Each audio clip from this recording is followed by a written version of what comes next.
Hi, everyone. I hope you are all in a safe space during this pandemic. My name is Terrence Ho, and I'm grateful and excited to be speaking to you for the YMCI talks virtually this year. And a shout out to the YMCI Business Management class for your leadership in all of this. My most memorable experience with kindness happened many years ago when my younger brother Terrence, who lives with Duchenne muscular dystrophy, a condition that weakens his muscles, needed to fundraise so that he can participate in a US medical trial to inject healthy muscle tissues in hopes he could be cured, and for our family to renovate our home to be more accessible. I was about 12 or 13 years old at that time and was oblivious to what's going on, but at the same time was aware of all these strangers showing up to raise money for our family. There were fundraisers held at our uncle's Chinese restaurant, TV and radio interviews, and all kinds of media attention. And people from all walks of life made it possible for our family to move into an accessible home and for my brother to go to the US for the trial.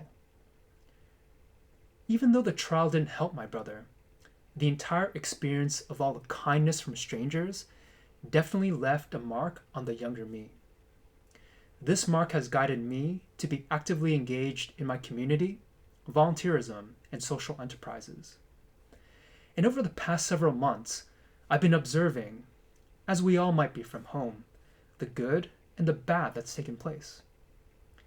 For all the bad we hear about and see, we are also seeing an incredible amount of kindness, donations, volunteerism, and innovation. And this, to me, isn't surprising given that we have in all of us an innate drive to help one another. And that's why I'm not going to speak about how we can do more to spread kindness, because I believe all of you are capable of doing so. Instead, I'm going to speak about kindness to self. What does that mean? Well, the last time a major world event really rattled me before this one, and all of you may be too young to remember, was September 11, 2001. New York City's Twin Towers and the Pentagon in Washington, D.C. were attacked. Then a year later, in 2002, SARS, another type of coronavirus, first hit Asia and shortly after here in Toronto. Both times I really struggled, and all I can do was lay on the sofa and do nothing but feel numb. Because this was the first time I really felt that life would never be the same after these events. It was also a traumatic time for our family because of SARS and the impact on the local businesses and the Chinese community. As a result, we lost a family restaurant, and a couple years later, my grandma and an uncle died by suicide as ripple effects of the hardships we faced due to the SARS outbreak in Toronto. Now, some of you may be experiencing what I did of feeling numb, and others may be experiencing something totally different. And that's okay. We all have our own ways of processing what is happening. From those experiences, I realized how during difficult times like this, it is even more important to be kind to ourselves. And by no means have I perfected kindness to self, as I still have my own struggles, especially during times like this.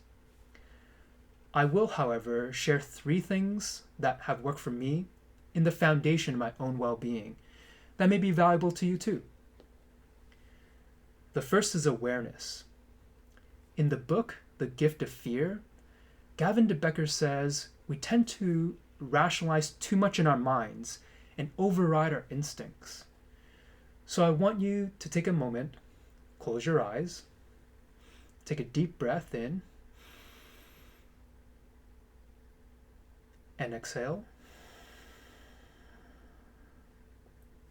With your eyes remaining closed, from the top of your head, slowly scan all the way down your body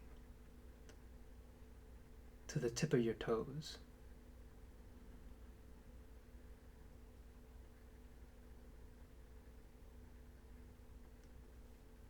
How does your body feel? Some of you may feel relaxed while others may feel tension in some places. Be aware of what your body is telling you. I found that by being aware of my body, it alerts me when something isn't right. You can then choose to do something about it. The second that helped build my foundation is to express my emotions. I've had difficulties with this one, and some of you may also. With the awareness that something wasn't right, I started first by acknowledging and naming what I was feeling. And once I was able to name it, it made it a little easier to let it out and then to talk about it. For me during this pandemic, the emotion of fear was very present physically. And because emotion is energy in motion, I made sure to move my body by walking, dancing, and jumping on a trampoline. I was then able to clearly articulate and express where the fear is coming from, and this helped me ask for support. Which leads me to the final thing, your support network. We are social beings and have a need to connect. Being able to ask for support is so important to our well-being. One of the communities that I am part of is a men's leadership group where I can safely share, express my feelings, and be challenged on my thoughts. This has allowed me to transform my relationship with myself and the people I care about most in my life. So ask yourself, who in your life can you ask for support? For some, it may be your family, friends, therapist, coach, or teacher. By being aware of your instincts, expressing your emotions, and having a support network will give you a strong foundation to be kind to yourself. And when we are kinder to ourselves, we would build the capacity to spread even more kindness to those around us and the world. So go, be kind to yourself. Thank you.